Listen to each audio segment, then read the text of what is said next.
Hello students. अब हम start करने जा रहे हैं एनसीईआरटी रीडिंग सीरीज़। मतलब इसमें हम सारे एनसीईआरटी से रिलेटेड चीज़ें पढ़ेंगे। और एनसीईआरटी पढ़ने में जैसे बच्चों का मन नहीं करता, काफ़ी बोरिंग होता है, तो इस वजह से वो इस एनसीईआरटी को सुन भी सकते हैं। अभी मैं एनसीईआरटी के आज पहले 4-5 पेज का डिस्कशन करने जा रहा हूँ, जिसे शायद ही कुछ बच्चों ने पढ़ा हो। वैसे मुझे ऐसा नहीं कहना चाहिए, मुझे ऑप्टिमिस्टिक रहना चाहिए कि सभी ने पढ़ा होगा। तो अभी मैं जो पढ़ा रहा हूँ उसमें से आई एम नॉट श्योर कि क्या कुछ उसमें से पेपर में आएगा, हो सकता है नहीं भी आए, क्योंकि हमारा सेंस ऑफ स्टडी तो आजकल ऐसा है कि ये इम्पॉर्टेंट है। ठीक है। तो बट मैं ये पार्ट का डिस्कशन सिर्फ इसलिए करना चाहता हूँ बिकॉज मेरे से ऑफलाइन क्लासेस में बच्चे बहुत पूछते हैं, सर हमने कुछ किया भी है, सब कुछ तो वेस्टर्न से आया है, सारी साइंस वहाँ से आई है, क्या हमने कुछ किया है? तो मैं इस लेक्चर के थ्रू उन्हें रिप्लाई देना चाहता हूँ कि क्या हमने कुछ किया है। और you can also read N C R T from this. तो ये जितनी भी लाइंस हैं ये सारी एन सी आर टी है। हाँ, ये अलग बात है कि we are starting from a quote. ठीक है, नाम से ही पता चल रहा है कि रोल्ड हॉफमैन कोट है। तो इससे एकदम समझ आ रहा है हमको कि मतलब स्टार्ट ही वेस्ट से कर रहे हैं, मतलब इंडियन साइंटिस्ट ने कुछ नहीं किया, मतलब इंडियंस आर नथिंग, मतलब ऐसा हमें लगता है। बट अभी आपको धीरे धीरे रियलाइज़ होगा एक्चुअली हम हिस्ट्री के टच में नहीं है। अभी आपको रियलाइज़ होगा कि हमारी हिस्ट्री कितनी रिच है। मतलब एनसीईआरटी के 2-3 पेजेस ही पढ़ के you are going to feel, मतलब जैसे बोलते हैं ना प्राउड होना, वो हो जाएगा आपको। मुझे तो खैर बहुत प्राउड है। First some basic concepts of chemistry पहला चैप्टर है, mole concept. Examination point of view से देखें तो नीट के लिए तो मोल कॉन्सेप्ट्स के इजी इजी क्वेश्चंस, और जेई और मेंस के पॉइंट ऑफ व्यू से देखें तो आई कैन से कि जेई मेंस में थोड़ा सा मोल कॉन्सेप्ट का एन फैक्टर और टाइट्रेशन वाला टच आ जाता है।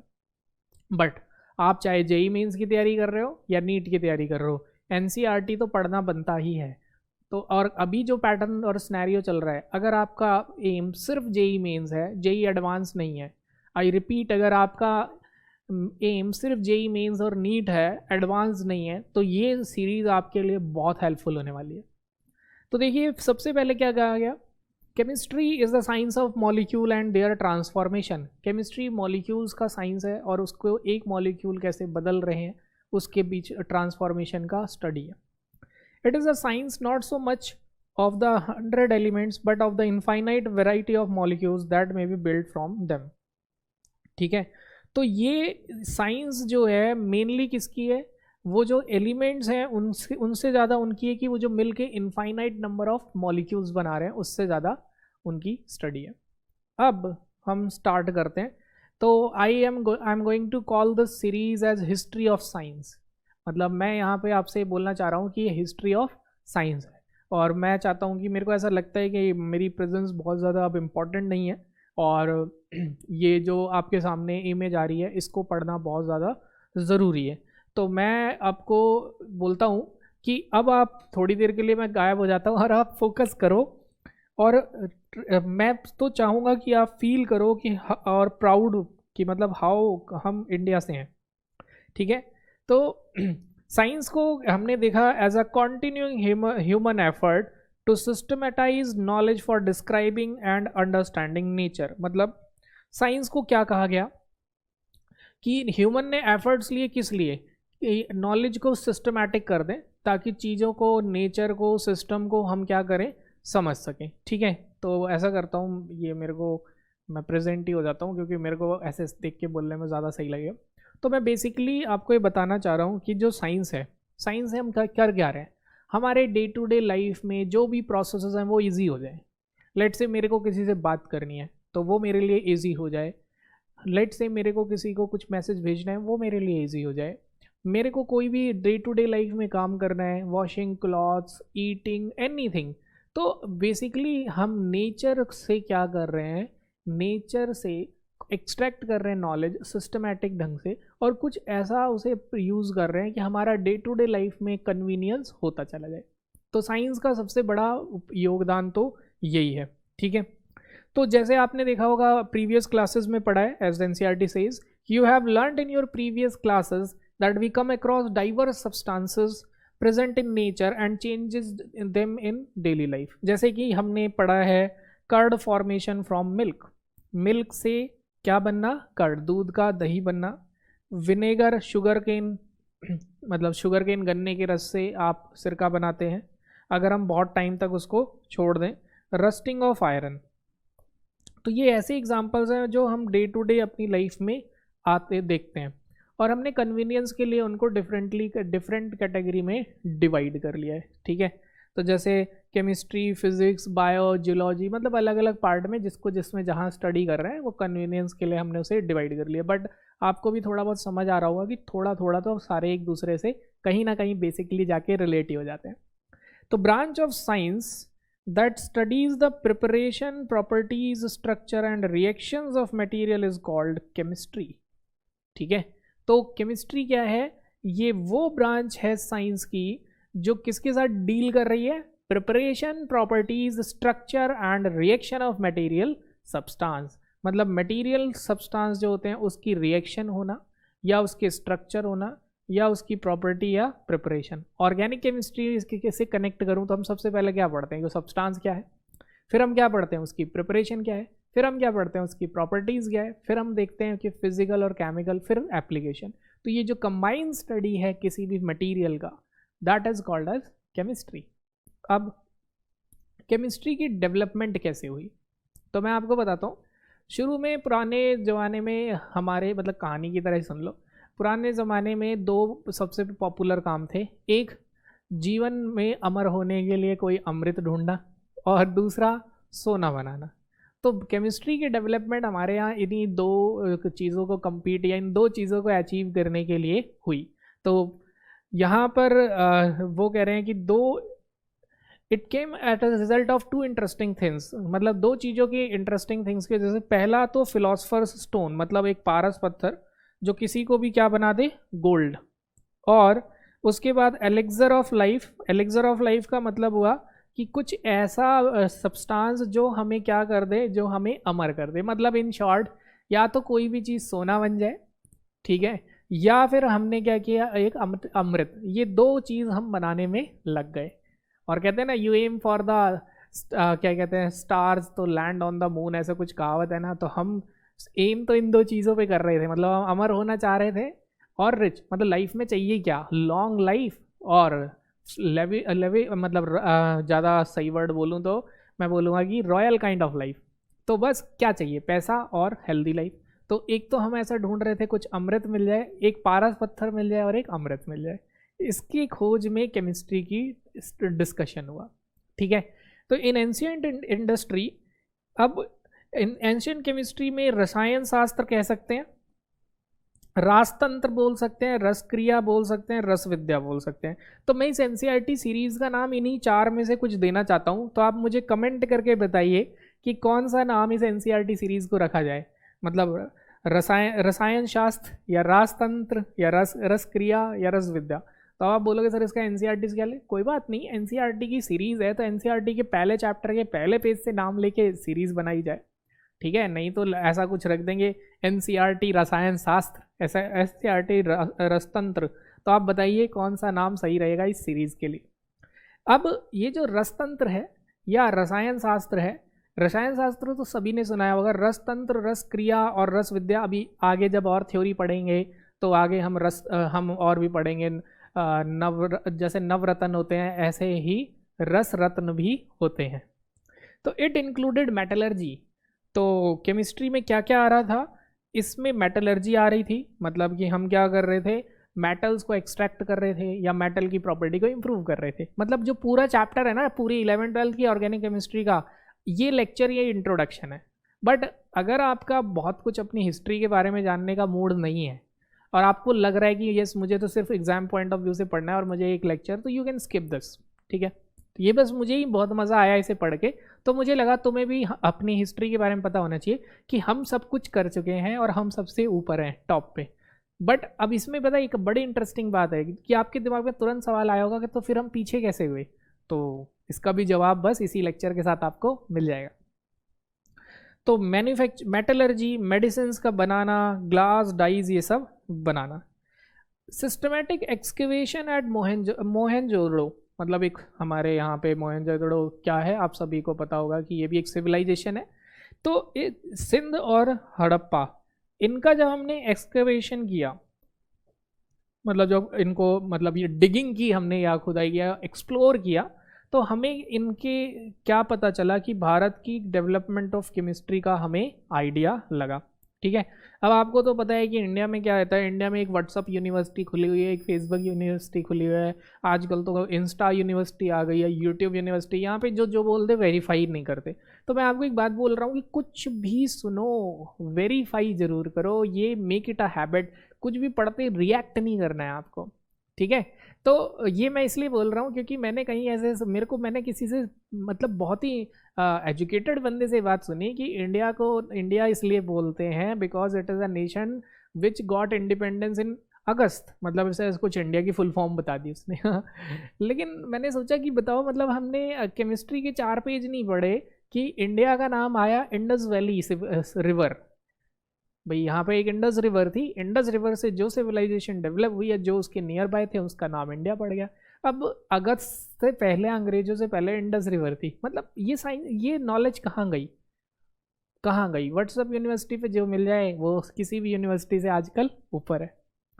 तो इससे प्रूव होता है कि कैसे केमिस्ट्री की डेवलपमेंट हुई।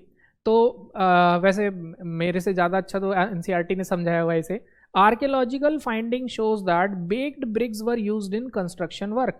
तो आर्कियोलॉजी ने जब फाइंड किया, उन्होंने देखा कि बेक्ड ब्रिक्स मतलब जो ईंटें गर्म की गई थी भट्टी में, उसे उस सिविलाइजेशन में यूज़ किया गया था जो हम आज यूज़ करते हैं। उसके बाद क्या कह रहे हैं कि रिमेन्स ऑफ ग्लेज्ड पॉटरी, उसके बाद glazed pottery have been found in Mohenjodaro. तो ग्लेज्ड पॉटरी भी क्या है कि मिट्टी के बर्तन बनाना और एक डिज़ायरेबल प्रॉपर्टी बनाने के लिए उसमें कुछ ना कुछ ऐड करना, पेंटिंग वगैरह, केमिकल्स ऐड करना, हार्डनेस, तो ये सारी पॉटरी के भी जो रिमेन्स थे ये भी मोहनजोदड़ो में मिले। अब देखो, आप आज पढ़ते हो gypsum, plaster of Paris, but देखिए gypsum cement has been used in construction work. उस जमाने में भी इसका यूज़ किया गया था, जिसमें क्या था, lime, sand and traces of calcium carbonate. क्या था? Lime and traces of calcium carbonate. तो Harappan made faience a sort of glass which was used in ornaments. They melted and forced a variety of objects. उन्होंने बहुत सारे objects को melt किया, और force का मतलब कन्वर्ट किया अदर मेटल्स में, लेड, सिल्वर, गोल्ड और कॉपर। तो ये तो था हमारा मोहनजोदड़ो का। Now a number of glass objects, बहुत सारे ग्लास ऑब्जेक्ट्स थे जो किस में मिले, were found in Maski in South India. किस में मिले? साउथ इंडिया में, ठीक है, and Hastinapur and in North India. तो ग्लास और ग्लेजेस भी मिले। तो मुझे ऐसा लगता है कि हमने सब पढ़ा है, यस। तो ग्लेजेस से कंफ्यूज नहीं होना है। तो glass and glazes were coloured by addition of colouring agents like metal oxide, मतलब मेटल ऑक्साइड लेके उन्हें कलर भी किया गया है, ठीक। नाउ अब कॉपर मेटलर्जी हम आज पढ़ते हैं। मेटलर्जी चैप्टर में सबसे ज़्यादा डरी मेटल कॉपर के मेटलर्जी से लगता है। कितने स्टेप्स हैं, मतलब सबसे पहले सल्फाइड ओर है तो फ्लोटेशन प्रोसेस करते हैं, फिर उसके बाद roasting, smelting, Bessemerisation, polling, electrolysis, मतलब इतना लेंदी प्रोसेस है कि सबसे ज़्यादा कॉपर के एक्सट्रैक्शन से डर लगता है। लेकिन copper extraction metallurgy in Indian dates back to the beginning of chalcolithic cultures. तो चैकोलिथिक कल्चर्स किसे बोलते हैं? यही, जब मिट्टी के बर्तन बनाने की प्रथा या संस्कृति चालू हुई। There are much archaeological evidence to support the view that technologies for extraction of copper and iron were developed indigenous। काफ़ी सारे ऐसे हमारे पास प्रूफ्स हैं आर्कियोलॉजी के पास जो इस बात को सपोर्ट करते हैं कि उन्हें कॉपर की एक्सट्रैक्शन की बहुत अच्छी नॉलेज थी। नाउ अब थोड़ा सा, ये तो था कल्चर की बात, वैसे कल्चर ही बुक्स लिखती हैं, तो थोड़ा ऋग्वेद की बात कर लें। अकॉर्डिंग टू ऋग्वेद, हम आज टैनिंग ऑफ लेदर पढ़ते हैं, मतलब लेदर की प्रॉपर्टीज़ को इम्प्रूव करने का तरीका। तो मतलब वैसे टैनिंग ऑफ लेदर तुम गूगल करोगे तो तुम्हें इसका मीनिंग मिलेगा कि कहीं स्किन रिमूव करना और उसके को किसी क्लॉथ्स में या यूज़फुल मटेरियल में कन्वर्ट करना। तो टैनिंग ऑफ लेदर आप शॉर्ट में बोल लो कि लेदर को किसी भी मटेरियल फॉर्म में यूज़ करना। तो ऋग्वेद के अकॉर्डिंग टैनिंग ऑफ लेदर और dyeing of cotton were practised during 1000 to 400 BCE। सोचो। फिर उसके बाद देखिए बड़ी इंटरेस्टिंग बात और है, the golden glass of black polished were ware of northern India would not be replicated and still a chemical mystery. देखो ये है बात जो सबसे मतलब मेरे को लगी सही, जो आपको पता होनी चाहिए कि उस टाइम पे गोल्डन ग्लॉस था, वो आज भी हम उसको यूज़ रिप्लिकेट नहीं कर पा रहे हैं, आज भी ये केमिस्ट्री में मिस्ट्री है। तो अब आप सोचिए कि हम कितने रिच हैं। These wares indicate the mastery. तो ये जो बर्तन्स थे, बर्तन्स बोल रहा हूँ, बर्तन थे, wares indicate the mastery with which kiln temperature could be control. Kiln temperature जिससे हम कंट्रोल कर सकते थे। कौटिल्य का अर्थशास्त्र। कौटिल्य कौन थे? चाणक्य। चाणक्य का दूसरा नाम क्या था? कौटिल्य। कौटिल्य ने एक बुक लिखी थी, मतलब उन्हें फादर ऑफ इकोनॉमिक्स कहा जाता था, अर्थशास्त्र। उन्होंने बोला था कि हम नमक बना रहे हैं कहाँ से? समुद्र से। उसमें ये टेक्स्ट मिलते हैं। अब थोड़ा सा और आगे चलते हैं। Now let's move on to the Sushruta Samhita. ये भी जैसे ऋग्वेद है ऐसे ये भी एक बुक है, सुश्रुत संहिता। इसने बेस की इंपॉर्टेंस के ऊपर बात की है। फिर उसके बाद आता है चरक संहिता। चरक संहिता ने बात की है कि सारे केमिस्ट्री की, कि मतलब हमारे जो एंसेस्टर्स थे Indians, they already know preparation and properties of sulphuric acid, nitric acid, oxides of copper, tin, zinc, everything. मतलब मेटलर्जी चरक संहिता में है, और कार्बोनेट्स और लेड ऑफ टिन की है इनकी नॉलेज। फिर रसोपनिषद। रसोपनिषद, वैसे रसोपनिषद नाम से रस आ गया तो समझ में आ गया कि रस का मतलब क्या है? केमिकल। ठीक है, तो जैसे हमने शुरू में देखा था रस तंत्र, ठीक है, तो ऐसे ही रस विद्या, ऐसे ही रसोपनिषद है जो डिस्क्राइब करता है एक्सप्लेनेशन ऑफ गन पाउडर। किसको एक्सप्लेन कर रहा है? गन पाउडर मिक्सचर की एक्सप्लेनेशन को बताता है। और तमिल के टेक्स्ट में तो ये बॉम्ब पटाखे बनाने वाली चीज़ों का भी जिक्र है। तो Tamil text also describe the preparation of fireworks using sulphur, charcoal, saltpetre. Saltpetre हम किसे बोलते हैं? पोटेशियम नाइट्रेट को। मरकरी, कैम्फर एटसेट्रा, इन्हें यूज़ करके हमने फायरवर्क्स भी किए। अब और देखो, बड़ी इंटरेस्टिंग बातें हैं। मतलब अगर थोड़ा सा मतलब आपको अपने ऊपर प्राउड फील करना चाह रहे हो तो कितनी अच्छी बात है। Nagarjuna was a great Indian scientist. जो नागार्जुन है ये सबसे ग्रेट इंडियन साइंटिस्ट थे, एल्केमिस्ट थे, या मेटलर्जी में भी ये बहुत ही ऊपर थे। ठीक है, मतलब ये आल्केमिस्ट इन द सेंस की मतलब गोल्ड बनाने की कला इनके अंदर थी, किसी भी चीज़ को कन्वर्ट करके। ऐसा माना जाता है कि हमारे इंडियंस के पास ऐसी टेक्नोलॉजी थी जिससे वो गोल्ड बना सकते थे। ठीक है, एंड इसके बाद रेप्यूटेड केमिस्ट, मेटलर्जिस्ट भी थे, मतलब प्यूरिफिकेशन ऑफ मेटल्स, ओर्स का प्यूरिफिकेशन करना। हिज वर्क रस रत्नाकर, उनका वर्क मतलब जो उन्होंने काम किया जिस क्षेत्र में, या जो भी टेक्स्ट या जो भी उनके सोर्सेज जिस जगह पे हैं, रस रत्नाकर, वो डील करते हैं किसके? Formulation of mercury compounds. तो किससे रस रत्नाकर किससे डील कर रहा है? Mercury compound. मतलब I am not sure over it, बस मैंने ये सुना है कि इन्होंने मर्करी को गोल्ड में कन्वर्ट किया था। बट एज सच अभी क्योंकि बीच में डिक्लाइन आया, काफ़ी चीज़ें एक्सटेंड हो गई, आर्कियोलॉजी अभी इसके रिलेटेड कुछ नहीं निकाल पाई है, तो हमें इतना ज़्यादा नहीं पता है। He has also discussed method of extraction of metals like gold, silver, tin. मतलब मेटलर्जी का नॉलेज इनको पहले से ही था। अब एक बुक है रसर नवम। ठीक है, तो रसर नवम जो बुक है ये 800 CE की है, और इसने यूज़ किया है किसका? फर्नेस का, जो आज हम ब्लास्ट फर्नेस पढ़ते हैं, ओवंस का यूज़ हुआ है, एंड क्रूसिबल्स ऑफ डिफरेंट पर्पसेस। ठीक है, तो अब क्रूसिबल्स ऑफ डिफरेंट पर्पसेस मतलब जब उन्हें ब्लास्ट फर्नेस का यूज़ करना आता था, मेटल के क्रूसिबल्स का यूज़ करना आता था, तो इसका मतलब उन्हें फ्लेम कलरेशन का भी पूरा आइडिया था। They also have a very depth idea of flame colouration, जो आज हम एस ब्लॉक में पढ़ते हैं। तो ये भी 800 CE की बात है। अब फिर एक और महान साइंटिस्ट थे चक्रपाणी।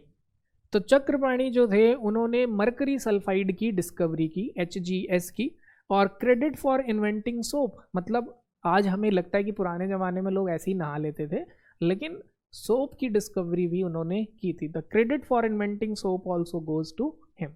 बताओ क्या हमें पता थी ये बात आज से पहले कि हम पुराने ज़माने में सोप, परफ्यूम, डाई, मेटलर्जी सबका यूज़ करते थे।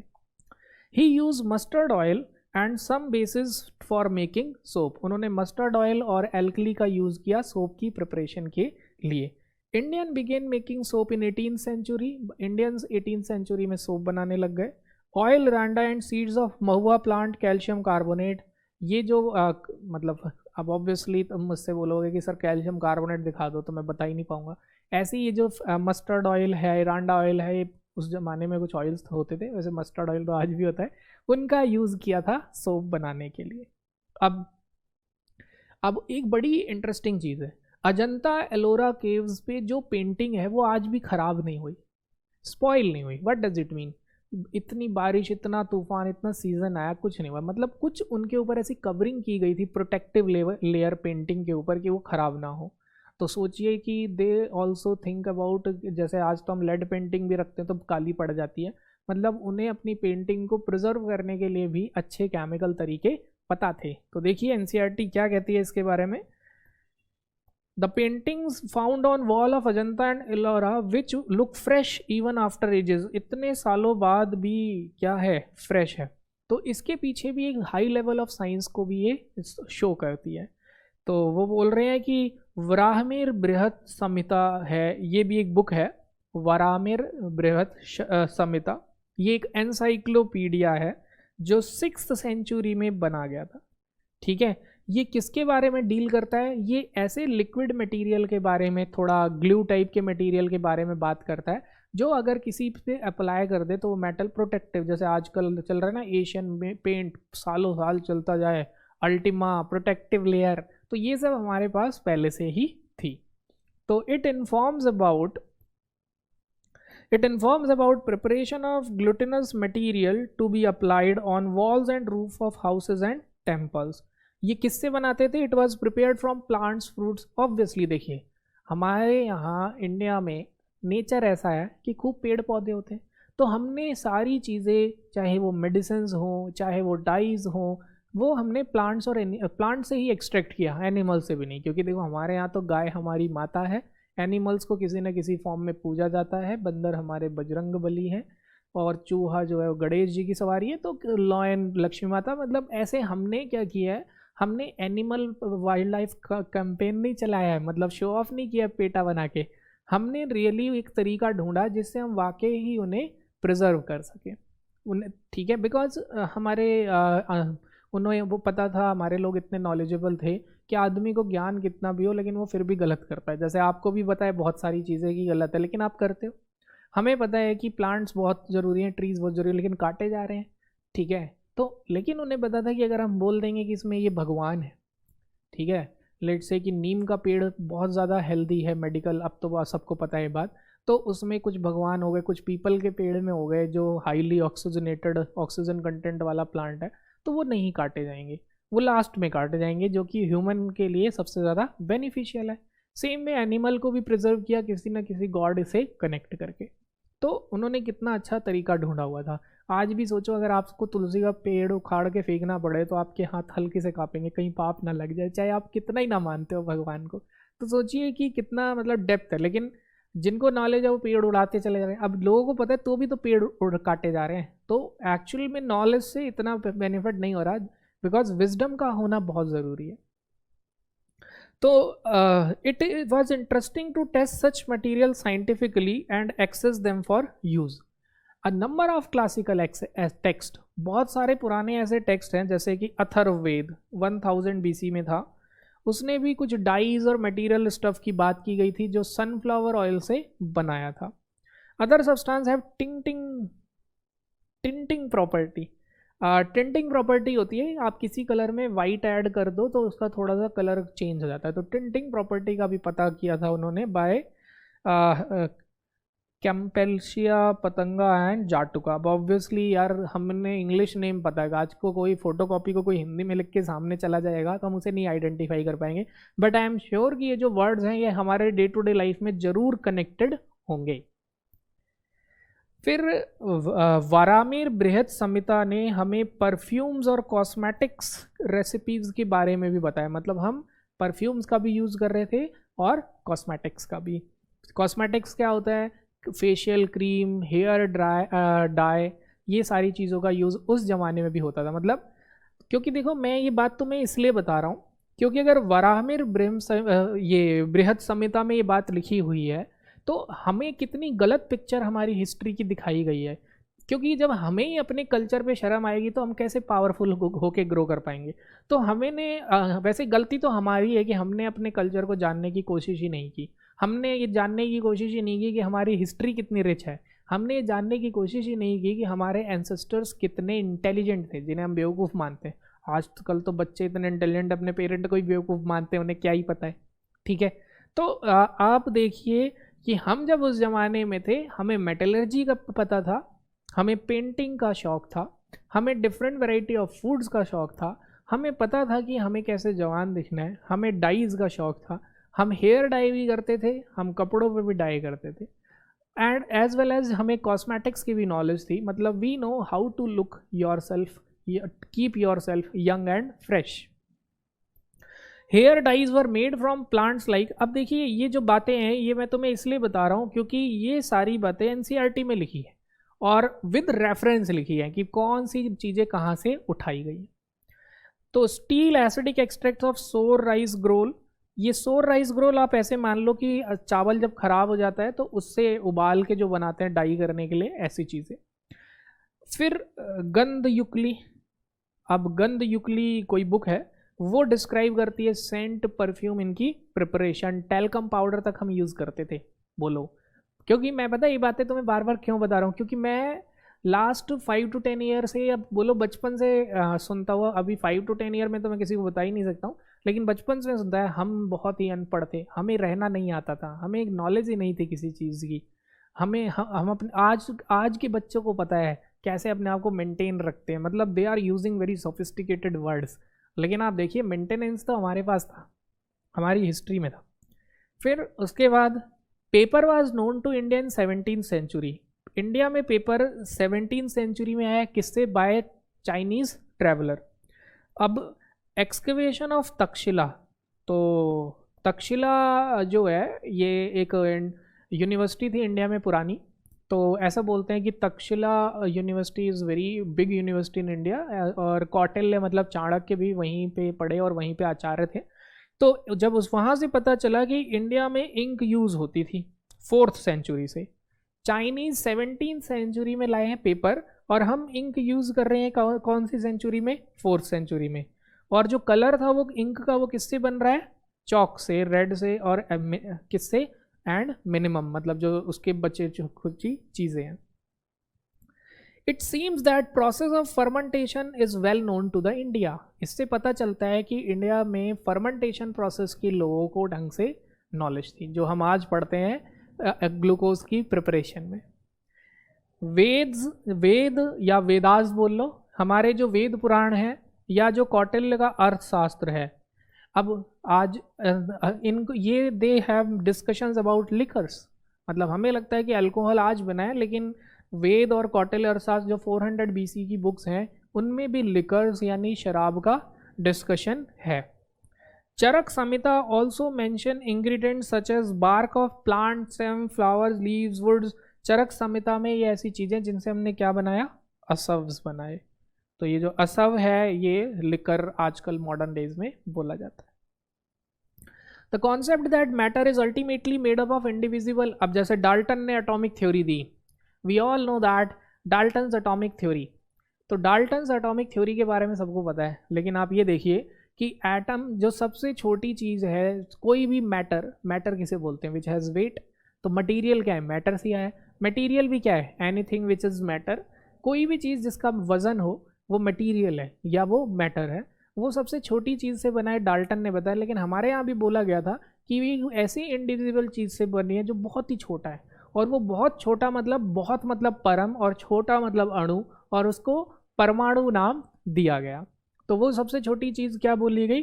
परमाणु। तो इंडिविजुअल ब्लॉक्स, और ये हमें पता चल गया था, आचार्य कंदा ने बोला था, जिनका नाम कश्यप भी है, उन्होंने सबसे पहले एटॉमिक थ्योरी दी थी। आचार्य, अब आप, मैंने तो कंदा पढ़ा है, हो सकता है आचार्य कंद हो, कुछ भी प्रोनाउंस हो सकता है। और वो पहले वो थे जिन्होंने एटॉमिक थ्योरी दी थी. He formulated the theory of very small indivisible particle which he named as परमाणु. परमाणु मतलब एटम का ही, परम अणु जो सबसे छोटा हो. ही ऑथर्ड द टेक्स्ट वैशेषिक सूत्र. उन्होंने वैशेषिक सूत्र के बारे में बताया. तो मैंने बेसिकली ये लेक्चर मैंने इसीलिए बनाया. मैं चाहता इस पार्ट को छोड़ के सीधे मोल कॉन्सेप्ट पे आ जाता, लेकिन मैं चाहता था कि थ्रू दिस लेक्चर मैं जो भी सुने थोड़ा सा पेशेंस रख के. आजकल बच्चों पे पेशेंस नहीं है, बोर बहुत हो जाते हैं क्योंकि ज़माना आजकल नेटफ्लिक्स, यूट्यूब और अमेज़न प्राइम का है. तो फिर भी मैंने सोचा शायद कोई बच्चा सुन ले तो वो बता सके कि हम पुराने ज़माने में प्योर वाटर से नहाते थे, हम पुराने ज़माने में पाउडर एंड हेयर डाई करते थे, और हम पुराने ज़माने में इंक से लिखते थे. हम बहुत ही रिच थे. फिर कन ने बोला variety of atoms that are different as the different classes of substance. तो एटम्स भी वैसे ही अलग होते हैं जैसे सब्सटेंस अलग होते हैं. उन्होंने बोला परमाणु 2 या 3 में जुड़ सकते हैं. डुप्लेट एंड ट्रिपलेट मतलब 2 जुड़ सकते हैं, 3. जो डाल्टन ने बोला कि 1 और 2 एटम्स कैन कंबाइन. डायटॉमिक और ट्रायटॉमिक को उन्होंने डुप्लेट एंड ट्रिपलेट बोला. और उन्होंने बोला कि उन्होंने बात की है डिफरेंट टाइप्स ऑफ फोर्सेस की. जो आज वैंडरवॉल का नाम आता है ना, तो तुम्हें लगता है हमने इंडिया ने कुछ खोजा ही नहीं है. हम तो खोज के बैठ गए, फिर हमने कहा चलो तुम पढ़ के अपना नाम कर लो. He conceptualize this theory in 2500 years, मतलब 2500 साल पहले. जॉन डाल्टन से पहले की सब पता था. बात भी सही है. आप देखो ना, अभी कब पता लग रहा है कि कब पता लगाया साइंटिस्ट ने कि कितना प्लैनेट होता है, कितना 9 ग्रह होते हैं. और हमारे यहाँ तो 9 ग्रहों की पूजा कितने सालों से होती है. तो हमारी हिस्ट्री रिच है. इसका तो हमें पहले से ही पता चलता है क्योंकि हम तो पहले 9 ग्रह बना के बैठे हुए हैं, और वो भी without any binoculars, without any telescope. और ये हमने खर्चा भी नहीं किया. देखो फिर Charaka Samhita is the oldest Ayurvedic epic of India. मतलब चरक संहिता सबसे पुराना ग्रंथ है इंडिया का. ये डिजीज की ट्रीटमेंट की भी बात करता है. मतलब हमें लगता है ना कि मतलब आजकल इंडियन मेडिकल एसोसिएशन ऊपर है, तुम सब MBBS डॉक्टर बनने वाले हो, तो ऐसा लगता है कि आज ही सब कुछ खोज हुई है. तो it describes the treatment of disease. इन्होंने बात की है कि एक पार्टिकल को, ये मेरे को बड़ी अच्छी बात लगी इसमें, कि हम आज नैनो पार्टिकल की बात करते हैं. और इसी नैनो पार्टिकल के हमारे हिंदुओं में या हमारे इंडियन कल्चर में भस्म कहा जाता था. तो the concept of reduction of particle is clearly discussed in Charaka Samhita. Extremely reduction of particle size is terms as nano technology. And Charaka Samhita ने उसको क्या बोला है, भस्म ऑफ मेटल्स. तो मतलब क्या है, वही बात है कि कुछ वर्ड्स हिंदी में क्या है, बेकार हैं, लेकिन इंग्लिश में बड़े कूल हैं. ऐसे ही भस्म सुन के ऐसा लगता है कि वी आर, मतलब हमारे सबकॉन्शियस माइंड में ऐसे सेट कर दिया है ना. हॉलीवुड मूवीज़ भी ऐसी बनती हैं, यहाँ पे भी मूवी बाहर से ही के फाइनेंसर से बनती है, तो वो अपने आप को ऊपर दिखाते हैं, जिसकी वजह से हमें लगता है भस्म का मतलब राख होता है. अरे बच्चों ये सोचो, अगर भस्म को राख बोलते तो वो राख ही बोल देते ना, भस्म बोलने की क्या जरूरत थी. ठीक है. तो कई बार क्या हुआ है, हमने पर्यायवाची शब्द के नाम पे भी अपने कल्चर को काफ़ी खुद ही, मैं तो कहता हूँ उनकी कोई गलती नहीं, हमारी गलती है कि हमने हिस्ट्री ऑफ साइंस पढ़ी क्यों नहीं. हमने नेट से चरक संहिता डाउनलोड करके पढ़ी क्यों नहीं. हम नेट से क्या क्या डाउनलोड करके पढ़ते हैं, हमने ये क्यों नहीं पढ़ा. तो चरक संहिता डिस्क्राइब द यूज ऑफ भस्म of metals in the treatment of elements. Nowadays it has been proved that भस्मास have nano particles. आज के टाइम में पता चल रहा है, हमने तो भस्म से पुराने ज़माने में ही बीमारी का इलाज कर दिया, आज पता चला है कि भस्म के अंदर नैनो पार्टिकल्स होते थे. लेकिन अब एकदम सही खेल आया है. मतलब अब आपको पता चलेगा हम इतने इंटेलिजेंट होते हुए हमारा डाउनफॉल कैसे हुआ. क्या हुआ, आल्केमी का डिक्लाइन आया. मतलब लोग गोल्ड बना के इतने खुश हो गए कि इंडिया को जब सोने की चिड़िया ब्रांड नेम हो गया इंडिया का कि भारत सोने की चिड़िया है, तो थोड़ा सा उसमें डिक्लाइन आया. तो फिर आया ये आई है, ये इट इज़ नॉट एल लग रहा है, ये आई है, आयोट्रोकेमिस्ट्री. आयोट्रोकेमिस्ट्री होता है डिजीज़ को क्योर करने के लिए जो सोच चली. तो डिजीज़ को क्योर करने के लिए अलग अलग चीज़ों का इस्तेमाल किया गया. तो आयोट्रोकेमिस्ट्री रीच्ड अ स्टेडी स्टेट, लेकिन ये भी डिक्लाइन हुआ. किसकी वजह से, क्यों, because of western medical system. फिर बाहर से वेस्ट से 20th सेंचुरी में मेडिकल सिस्टम आया और उन्होंने बोला तुमको कुछ नहीं आता है, हमको आता है, और हम तो इतने अच्छे हैं, हम तो आज भी कहते हैं कि हमको कुछ नहीं आता है, तुमको ही आता है। तो पहले भी यही हाल था, क्योंकि पढ़ने की आदत हमारी है ही नहीं। तो during this period of stagnation, pharmaceutical industry based on Ayurveda continue to exist but decline gradually। मतलब वो कह रहे हैं इस पीरियड में जब वेस्ट से मेडिकल आया तो जो इंडिया में फार्मास्यूटिकल थी, मतलब जो पेड़ पौधे से बनाई गई दवाइयाँ थी, वो डिक्लाइन हो गई, क्योंकि फिर लोगों का ध्यान भी उस तरफ नहीं गया। भाई आज के टाइम में एक एजुकेटेड इंसान काढ़ा नहीं पिएगा, ठीक है, हाँ वो सिरप जरूर पी लेगा। सेम वे वो कोई चूरण नहीं खाएगा, हाँ, लेकिन उस चूरण को जमा के अगर टैबलेट बना देंगे तो उसको ज़रूर खा लेगा। तो हमारी साइकोलॉजी ऐसी हो गई है कि हम चीज़ों को डिफ्रेंशिएट नहीं कर पाते। हमारे लिए एक कैप्सूल मॉडर्नाइजेशन है, लेकिन जो चूरण है वो बेकार है, झोला छाप डॉक्टर बोल देते हैं उन्हें, ठीक है। फिर हमारे लिए जो काढ़ा है वो बेकार है, लेकिन सिरप इज़ वेरी गुड। तो थोड़ा सा क्या है कि हमारी गलती है। मैं चाहूँगा कि आप सबको जब भी टाइम मिले लाइफ में डॉक्टर बनने के बाद, अभी तो सिर्फ डॉक्टर आपको फिजिक्स केमिस्ट्री बायो पढ़नी है और मैथ्स पढ़नी है, जब भी टाइम मिले तो आप हिस्ट्री पढ़िए, ये चरक संहिता बुक पढ़िए, जो ये बोल ही रहे हैं कि ये सबसे ओल्डेस्ट बुक है। It took about 100 to 150 years for Indians to learn and adopt new techniques. आप इस लाइन पे ध्यान दो बच्चों कि हम लोग अपने कल्चर से इतने यूज टू थे कि हमें भूलने में और नई टेक्निक अपनाने में 150 साल लग गए। 100 से 150 साल इंडियंस को लगे to learn and adopt new techniques by westerns. During this time foreign products poured in, और इस 100 साल से 150 साल में फॉरेन प्रोडक्ट्स अंदर खूब हमारे इंडिया में खूब डाले गए, इतने डाले गए कि हमारी जो इंडिजीनियस टेक्निक थी या ट्रेडिशन था वो डिक्लाइन हो गया। ये वर्ड मैं तुम्हें एक स्टैंडर्ड बुक एनसीईआरटी से बता रहा हूँ, ठीक है। कभी ये तो सिर्फ एनसीईआरटी है, अगर आप सोचो अगर आप अपने वेद पढ़ोगे तो आपको और कितना प्राउड फील होगा जब एनसीईआरटी के पहले ये 3-4 पेज हमें इतना प्राउड फील करा रहे हैं। तो फ्रॉम द अबव डिस्कशन, इस डिस्कशन से you have learned that chemistry deals with the composition, structure, properties, interaction of matter and is of much use to human beings in daily life।